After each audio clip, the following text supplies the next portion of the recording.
आपका स्वागत है। देखिए हम लेकर आए हैं उत्तर प्रदेश पुलिस कांस्टेबल भर्ती 2018 का प्रीवियस क्वेश्चन पेपर। तो इसमें 150 क्वेश्चन होंगे। हम सबसे पहले जीके के क्वेश्चन डिस्कस करेंगे। तो आइए करते हैं जीके के क्वेश्चन डिस्कस। पहला हमारा क्वेश्चन है, वर्ष 2017 में उत्तर प्रदेश के मुख्यमंत्री कौन चुने गए? यानी कि 2017 का बात कर रहे हैं, इस समय 2023-24 का पेपर है ये। गोविंद वल्लभ पंत, योगी आदित्यनाथ, अखिलेश यादव और मायावती। जैसा कि आप सब जानते हैं 2017 से अब तक मुख्यमंत्री है हमारे योगी आदित्यनाथ। जिस समय ये मुख्यमंत्री बने थे 2017 में, उस समय राज्यपाल थे राम नाईक, लेकिन अब राज्यपाल है आनंदीबेन पटेल। तो ये क्वेश्चन भी इंपॉर्टेंट हो जाता है कि राज्यपाल इस समय कौन है। नेक्स्ट क्वेश्चन है, निम्नलिखित में से उत्तर प्रदेश का राज्य पक्षी क्या है? ऑप्शन क्या है हमारे यहाँ? तोता, गरुड़, राम चिरैया और सारस। तो देखिए इसका ऑप्शन आंसर सही है सारस। सारस को हम क्रॉन्च भी कहते हैं। अगर ऑप्शन में आपका सारस नहीं है, क्रॉन्च है, तो आंसर वो भी सही होगा। साथ में कुछ फैक्ट और डिस्कस कर लेते हैं। जैसे हमारा फैक्ट है, अगर हमारा राज्य पशु पूछने लगे तो बारहसिंगा है, राज्य पुष्प पूछने लगे तो पलाश है, और अगर राज्य वृक्ष पूछे, राज्य वृक्ष पूछ रहा है, राज्य वृक्ष पूछे तो आपका है अशोक। साथ में राज्य चिन्ह की अगर वो बात करेगा तो राज्य चिन्ह है, 2 मछलियां बनी होती है और एक तीर का निशान होता है। तीसरा क्वेश्चन है, वर्ष 1937 से 1950 तक उत्तर प्रदेश को किस नाम से जाना जाता था? तो देखिए ऑप्शन है उत्तरा, संयुक्त प्रांत, उत्तर प्रांत और रामकृष्ण प्रदेश। आंसर है इसका संयुक्त प्रांत। तो फैक्ट ये है कि 1937 से 50 तक ये संयुक्त प्रांत था और 24 जनवरी 1950 के बाद इसका नाम रख दिया गया उत्तर प्रदेश। 1836 से लेकर 1857 की बात करें तो इसका नाम है उत्तर पश्चिम प्रांत, और 1877 में इस उत्तर पश्चिम प्रांत को आगरा एवं अवध संयुक्त प्रांत नाम कर दिया गया। यानी कि हमारे इस वाले क्वेश्चन में आंसर होगा संयुक्त प्रांत, क्योंकि उसने 1937 से 50 तक पूछा है। 1836 से 1877 तक पूछे हैं तो उत्तर पश्चिम प्रांत। नेक्स्ट क्वेश्चन है, उत्तर प्रदेश के किस शहर में भगवान शिव के सम्मान में कैलाश मेला आयोजित किया जाता है? तो याद रखिएगा इसका आंसर है आगरा। आगरा में और मेले भी आयोजित किए जाते हैं, और जो सबसे ज्यादा इंपॉर्टेंट मेला है आगरा का वो है बटुएश्वर, जिसे पशु मेला भी बोला जाता है। नवरात्र होता है, गणगौर मेला भी होता है, और ये तीसरे सोमवार में कैलाश मेला मनाया जाता है। उत्तर प्रदेश में सबसे लंबी नहर कौन सी है? ऑप्शन है आगरा नहर, शारदा नहर, ऊपरी गंगा नहर या निचली गंगा नहर। तो इसका आंसर है शारदा नहर। शारदा नहर के बारे में फैक्ट यह है कि 1920 से 1928 के बीच में बनी, और इसकी सीमाएं सटी हुई हैं उत्तर प्रदेश, नेपाल और उत्तराखंड से। जो कि सिंचाई अगर देखें तो कौन से जिले इसमें लाभान्वित है? पीलीभीत, बरेली, शाहजहांपुर, लखीमपुर खीरी, हरदोई, सीतापुर, बाराबंकी, लखनऊ, उन्नाव, रायबरेली, सुल्तानपुर, प्रतापगढ़ और प्रयागराज जिले। इनसे सिंचाई इसी नदी से हो रही है। नेक्स्ट क्वेश्चन है, उत्तराखंड किस वर्ष अस्तित्व में आया? बहुत मोस्ट इंपॉर्टेंट क्वेश्चन है, और जनरली ये ज्यादातर पेपर में यूपी के पूछा जाता है। तो इसका आंसर है 9 नवंबर 2000, यानी कि फर्स्ट ऑप्शन। उत्तराखंड किस वर्ष अस्तित्व में आया? 9 नवंबर 2000 को। नेक्स्ट क्वेश्चन है, 1930 में सीवी रमन ने नोबेल पुरस्कार जीता था। तो देखिए सीवी रमन का नाम है चंद्रशेखर वेंकट रमन, और ये हमारे फिजिक्स के लेक्चरर थे। तो ऑब्वियसली इन्हें कहाँ में मिला होगा? फिजिक्स में मिला होगा, और ये मिला था इन्हें रमन प्रभाव के लिए। तो आंसर है भौतिकी। यहाँ भौतिक लिखा गया है, यह आंसर है भौतिकी। चंद्रशेखर वेंकट रमन को 1957 में लेनिन शांति पुरस्कार मिला और 1954 में भारत रत्न मिला। ये फैक्ट भी आप याद रखिएगा। 8 क्वेश्चन पर आते हैं। विक्रम सेठ द्वारा लिखी गई कौन सी किताब एक कविता के रूप में 10 नीति कथाओं का संग्रह है? यानी कि ये लिखी किसने? विक्रम सेठ ने। कभी कभी ऐसे पूछ लेते हैं कि इसका आंसर बता देती हूँ पहले। बिस्टली टेल्स, इसका फुल फॉर्म जो है beastly tales from here to there है, और इसके विक्रम सेठ रचयिता है, और ये 10 नीति कथाओं का संग्रह है। तो इस तरह के क्वेश्चन अलग अलग पूछे जा सकते हैं। नेक्स्ट क्वेश्चन है, हरिवंश राय बच्चन, जैसे कि आप जानती हैं ये कौन है? अमिताभ बच्चन के पिताजी। हरिवंश राय बच्चन की लिखी आखिरी कविता का नाम क्या है? हरिवंश राय बच्चन छायावादी युग के कवि थे और इनकी सबसे प्रसिद्ध जो कृति है वो है मधुशाला। तो इनकी जो आखिरी कविता थी वो है 1 नवंबर 1984। 1984 जो थी ये इंदिरा गांधी की हत्या पर आधारित कविता है। नेक्स्ट क्वेश्चन आते हैं 10th क्वेश्चन पर। रक्त समूह प्रणाली की खोज किसने की थी? रक्त समूह प्रणाली यानी कि हमारा ब्लड ग्रुप, जैसे कि हम जानते हैं किसी का ब्लड ग्रुप ए है, बी है, ए भी होता है, ओ होता है, जैसा कि मेरा है ओ पॉजिटिव। ओके, अगर हम इसमें एंटीजन की बात करें तो ए ब्लड ग्रुप में ए एंटीजन होता है, बी में बी होता है, ए बी में ए और बी दोनों होता है, ओ में कोई एंटीजन नहीं होता। लेकिन ये यहाँ क्वेश्चन पूछ रहा है रक्त समूह प्रणाली की खोज किसने की थी? इसकी खोज 1900 में कॉल लैंडस्टेनर ने की थी। तो ऑप्शन हमारा कौन सा सही हो गया? Option number D. Next question है डैश एक कंप्यूटर वर्म है जो कि औद्योगिक नियंत्रण प्रणाली को निशाना बनाता है और इसने 2007 में ईरान के परमाणु कार्यक्रम पर आक्रमण किया था। तो देखिए इसने, क्योंकि ये क्वेश्चन पेपर 2018 का बट उसने 2007 का करंट का क्वेश्चन पूछा है, इसका आंसर आप याद रखिएगा स्टक्सनेट। और यही एक कंप्यूटर वर्म था, वायरस था जिसने औद्योगिक नियंत्रण प्रणाली को निशाना बनाया था और 2007 में ईरान के जितने भी परमाणु कार्यक्रम थे सबको तहस नहस कर दिया था। नेक्स्ट क्वेश्चन पर चलते हैं। यह तमिलनाडु और श्रीलंका के मन्नार जिले के बीच जल संधि कौन सी है? तो आपको ये बता दें कि तमिलनाडु यानी कि हमारे इंडिया का सबसे दक्षिणी पॉइंट, वैसे तो इंदिरा पॉइंट नहीं मान रहे हम, दक्षिण मतलब नीचे सबसे नीचे, यानी कि दक्षिण में जो है केरल और तमिलनाडु है। तो तमिलनाडु से एक जल संधि है जो कि श्रीलंका को अलग करती है, वो है आपकी जल संधि पाक जल डमरुध है, यानी कि पाक जल डमरू मध्य है, एक ऐसी जल संधि है जो कि हमारे भारत को और श्रीलंका को अलग करती है। नेक्स्ट क्वेश्चन है दुनिया की तीसरी अधिक जनसंख्या वाला देश कौन सा है? तो मैं ये बता दूं कि 2022 में विश्व बैंक ने एक आंकड़े जारी किए जिसमें चीन की जो जनसंख्या है 1.41 बिलियन है। दूसरे नंबर पर भारत आता है जिसकी जनसंख्या 1.39 बिलियन है। तीसरे नंबर पर 322 मिलियन के साथ आता है यूएसए यानी कि संयुक्त राज्य अमेरिका, और 276 मिलियन के साथ में इंडोनेशिया 4th नंबर पर है। बट क्वेश्चन उसने हमसे क्या पूछा है? दुनिया की तीसरी अधिक जनसंख्या पूछी है, और तीसरी हमने कौन सी बताई? पहली चीन, दूसरी भारत और तीसरी यूएसए। तो आंसर हमारा यहाँ पर सही बनता है संयुक्त राज्य अमेरिका। नेक्स्ट क्वेश्चन है संयुक्त राज्य अमेरिका के किस राज्य की सीमा संयुक्त राज्य की सीमा के साथ साझा नहीं करता? तो देखिए अलास्का एक ऐसा राज्य है जो किसी से सीमा साझा नहीं करता और ये संयुक्त राज्य अमेरिका के 50 राज्यों में सबसे बड़ा राज्य है।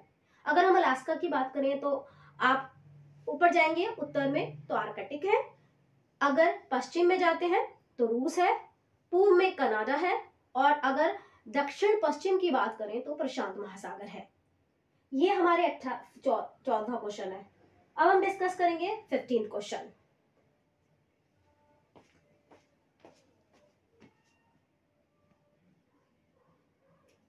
ये 15 से लेकर 27 तक के क्वेश्चन यहाँ पर।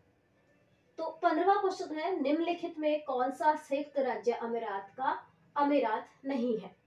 तो देखिए 1971 में 7 शेख राज्य बने थे यानी कि अमीरात बने थे, जिसमें अबू धाबी, शारजाह, दुबई, उल कुवैन, अजमान, फुजइराह, अस रस अल खिना, ये हमारे थे, ये अमीरात बनाए गए। यानी कि हमने अभी दुबई की बात करी, अबू धाबी की बात करी, शारजाह की बात करी, मस्कट की बात नहीं करी। मस्कट ओमान की राजधानी है, इसलिए इस वाले ऑप्शन में मस्कट नहीं आता। यानी कि हमारा जो आंसर सही हुआ कौन सा हुआ? मस्कट, क्योंकि उसने नहीं पूछा है। यानी कि हम आंसर यहाँ क्या लिख देंगे? मस्कट। हमारा आंसर हुआ मस्कट सही। 16 क्वेश्चन देखते हैं, 16वां क्वेश्चन देखते हैं। कौन सा शहर बहरीन की राजधानी है? अंकारा, दोहा, मनामा, बेरूत। पहले देख लेते हैं किस किस की राजधानी है। अंकारा जो है तुर्की की राजधानी है, दोहा कतर की राजधानी है, बेरूत लेबनान की राजधानी है, और मनामा हुई हमारी बहरीन की राजधानी। यानी क्वेश्चन क्या पूछा है? कौन सा शहर बहरीन की राजधानी है? ऑप्शन हमारा कौन सा सही हो गया? मनामा।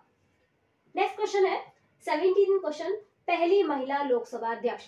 तो देखिए पहली पूछ सकते हैं महिला, क्योंकि ज्यादातर पूछी जाती है, तो महिला लोकसभा अध्यक्ष पूछी है उन्होंने।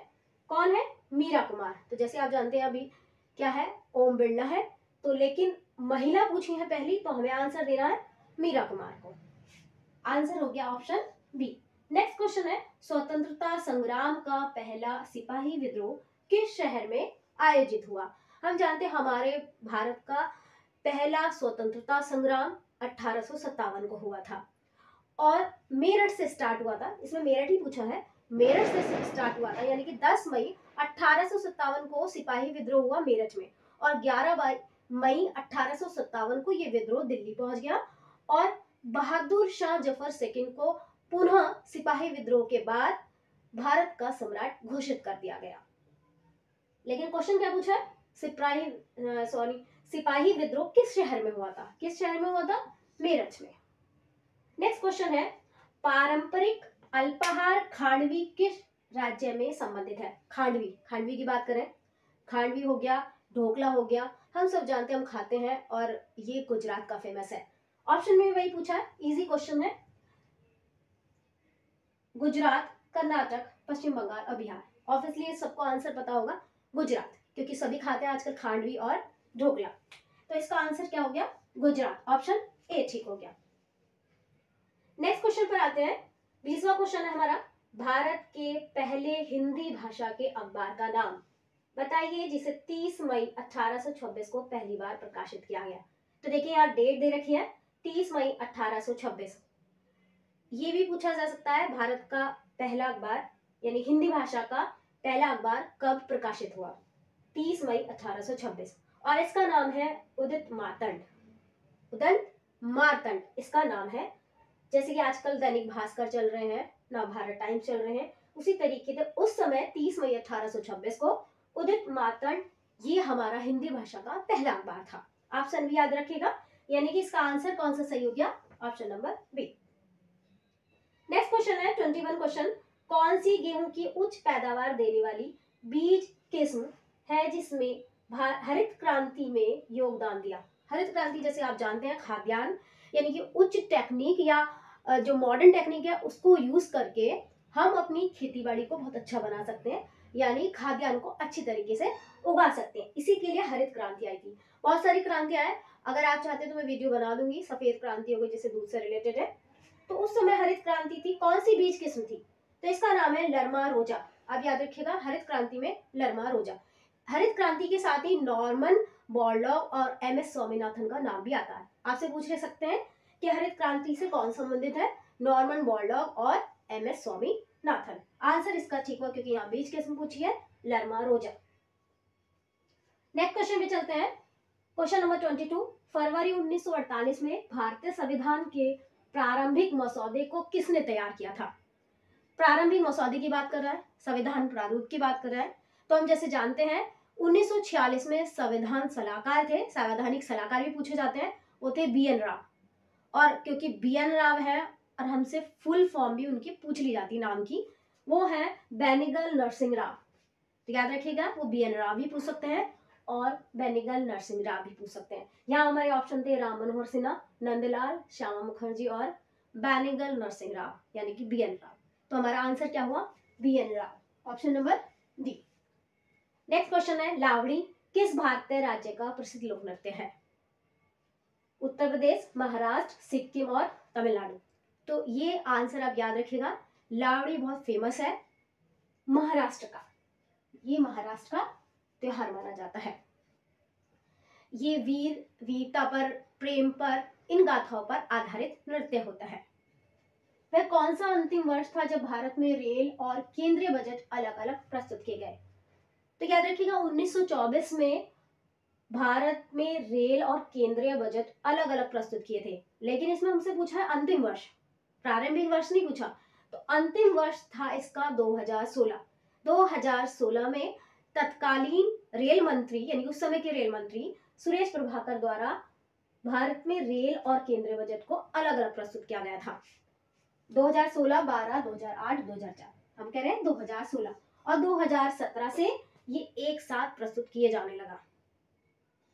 नेक्स्ट क्वेश्चन पर आते हैं, उम्मेद भवन पैलेस किस शहर में स्थित है? तो देखिए उम्मेद भवन को बनाया था उम्मेद सिंह ने। ये जोधपुर में सिचुएटेड है। ट्रेवल जो आपके प्रथम स्थान पर होटल को जनरेट करता है उसमें ये पहले नंबर पर आता है। यानी कि उम्मेद भवन हम पैलेस की बात करें तो इसे बनाया था उम्मेद सिंह ने, जो कि वहां के राजा थे, जोधपुर में है। नेक्स्ट है वर्ष 1773 में 1785 तक वस्तुतः भारत के पहले गवर्नर जनरल कौन थे। तो देखना यहाँ पहले गवर्नर जनरल पूछे थे, तो 1773 से 1785 अगर हम कार्यकाल जाने तो वॉरेन हेस्टिंग था, और रेगुलेटिंग एक्ट 1773 के अकॉर्डिंग बंगाल के गवर्नर जनरल को भारत का संपूर्ण गवर्नर जनरल मान लिया गया। उस समय गवर्नर जनरल कौन थे? वॉरेन हेस्टिंग थे। तो हमारा आंसर भी इसका वॉरेन हेस्टिंग बनेगा, क्योंकि वो 1773 से 1785 तक भारत के पहले गवर्नर जनरल रहे। नेक्स्ट क्वेश्चन है, यानी कि 27वां क्वेश्चन, निवेश जानकारी और क्रेडिट रेटिंग एजेंसी यानी कि ICRA का हेडक्वार्टर कहाँ है, यानी कि मुख्यालय कहाँ है? मुंबई, बेंगलुरु, गुरुग्राम और चेन्नई।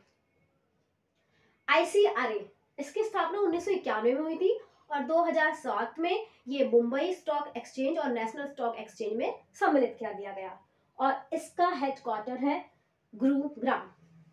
आप इसका एक बार स्क्रीनशॉट ले सकते हैं।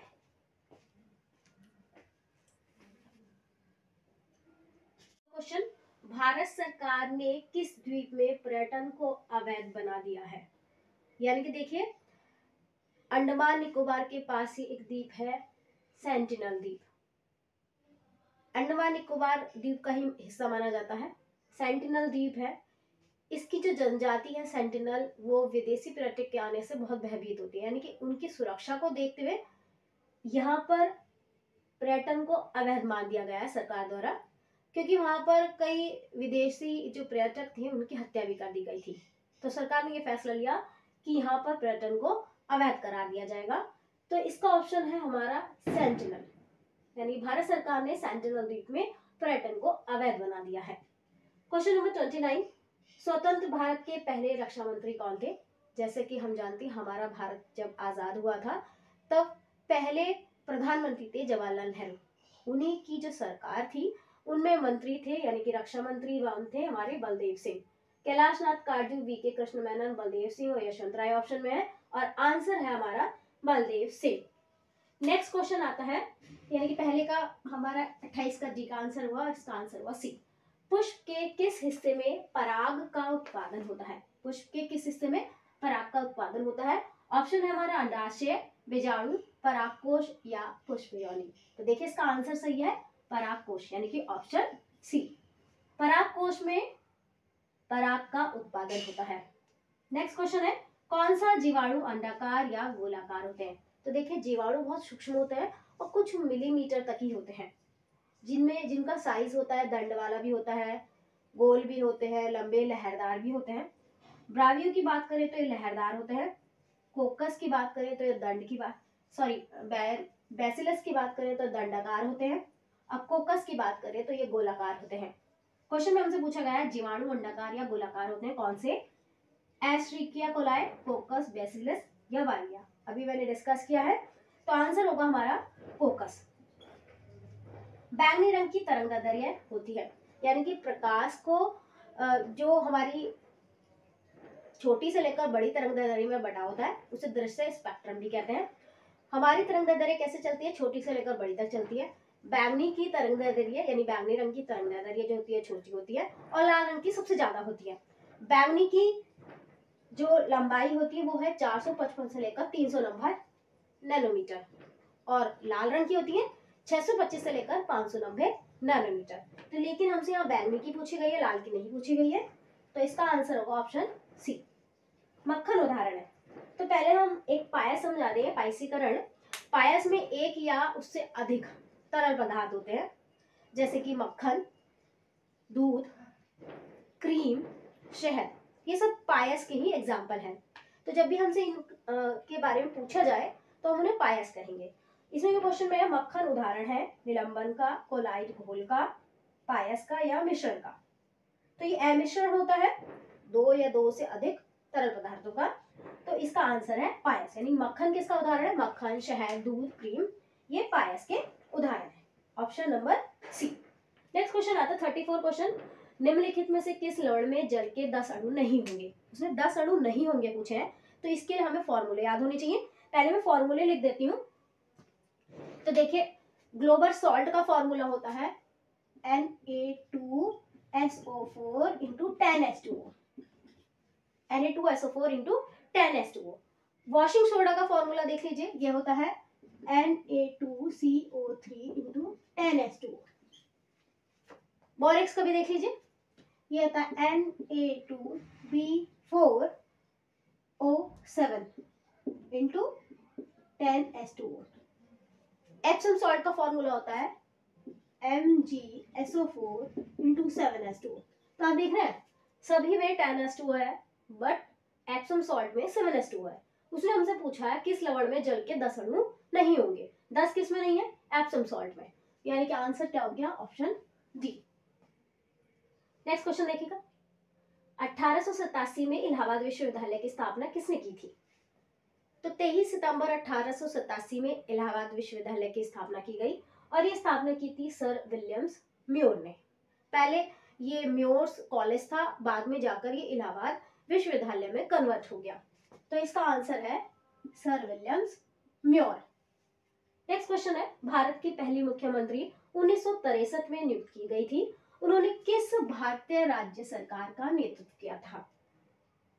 तो नोवाखली जो यात्रा थी उसमें गांधी जी का साथ दिया था सुचेता कृपलानी ने, और सुचेता कृपलानी को ही हमारी उत्तर प्रदेश की पहली मुख्यमंत्री थी और भारत की पहली मुख्यमंत्री भी थी, जिनका कार्यकाल था 1963 से 1967। तो इसका ऑप्शन होगा हमारा उत्तर प्रदेश।